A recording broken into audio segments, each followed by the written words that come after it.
சென்னையில் ஆபரண தங்கத்தின் விலை 2 நாட்களில் 2800 ரூபாய் உயர்ந்துள்ளது. ஒரு சவரன் 85,000 தாண்டியிருப்பதால் வாடிக்கையாளர்கள் அதிர்ச்சியடைந்திருக்கிறார்கள். சர்வதேச அளவில் நிலவும் போர் பதற்றம், அமெரிக்காவின் கூடுதல் வரி விதிப்பு உள்ளிட்ட காரணங்களால் தங்கத்தின் விலை இதுவரை இல்லாத அளவுக்கு கிடுகிடுவென உயர்ந்து வருகிறது. வாரத்தின் முதல் நாளான திங்கட்கிழமையே தங்கம் வாங்கும் வாடிக்கையாளர்களுக்கு பேரதிர்ச்சி காத்திருந்தது. திங்கட்கிழமை காலை தங்கம் கிராமுக்கு 70 ரூபாயும் சவரனுக்கு 560 ரூபாய் உயர்ந்தது. பிற்பகலில் மீண்டும் தங்கத்தின் விலை சவரனுக்கு 560 ரூபாய் அதிகரித்தது. ஒட்டுமொத்தமாக திங்கட்கிழமை ஒரே நாளில் 1120 ரூபாய் அதிகரித்து ஒரு சவரன் 83,440 ரூபாய்க்கு விற்கப்பட்டது.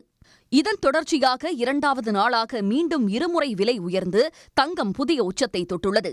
காலையில் சவரனுக்கு 560 ரூபாய் உயர்ந்த நிலையில் பிற்பகலில் மீண்டும் 1120 ரூபாய் அதிகரித்து வாடிக்கையாளர்களை அதிர்ச்சியில் உறைய வைத்தது.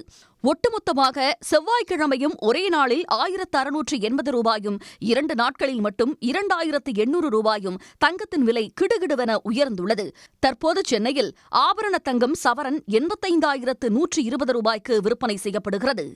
தங்கத்தின் விலை தொடர்ந்து உயர்ந்து வருவது மக்களிடையே கலக்கத்தை ஏற்படுத்தியுள்ளது. இப்போ எங்களுக்கு கல்யாணம் ஆகும் போது 20 சவரம் தாராளமா கொடுத்தாங்க. 1.5 லட்சம் 2 லட்சத்துல அடங்கி போச்சு. மொத்தமே ஒரு 5 லட்சத்துல ஒரு கல்யாணம் பண்ணோம். இன்னைக்கு 50 லட்சம் வச்சா கூட ஒரு கல்யாணம்ன்றது ஒரு பெண்களுக்கு பணம் எட்டாத கனியா தான் இருக்கு. ஒரு சவரன் வாங்குற இடத்துல இன்னைக்கு 1 கிராம் வாங்குற நிலைமைக்கு வந்துட்டாங்க எல்லாருமே. அந்த 1 கிராம் வாங்குற இப்போ இருக்கிற நிலைமை நாளைக்கு அது 100 மில்லி வாங்குற நிலைமைக்கு அவங்க வந்துடுவாங்க. இதை எல்லாருக்குமே கஷ்டத்தை தூண்டுது. நடுத்தர மக்கள் தங்கத்தை வாங்க முடியாத சூழ்நிலையில் இருக்காங்க. இதேபோல வெள்ளியின் விலையும் தொடர்ந்து ஏற்றம் கண்டு வருகிறது. கடந்த 18ஆம் தேதி 1 கிராம் வெள்ளி 141 ரூபாய் என்று இருந்த நிலையில் அதன் பிறகு 3 ரூபாய் 2 ரூபாய் என தொடர்ந்து அதிகரித்து 1 கிலோ கட்டி வெள்ளி 1,50,000 லட்சம் ரூபாயை எட்டியுள்ளது. உடனுக்குடன் செய்திகளை தெரிந்து கொள்ள சன் நியூஸ் பெல் ஐகானை கிளிக் பண்ணுங்க.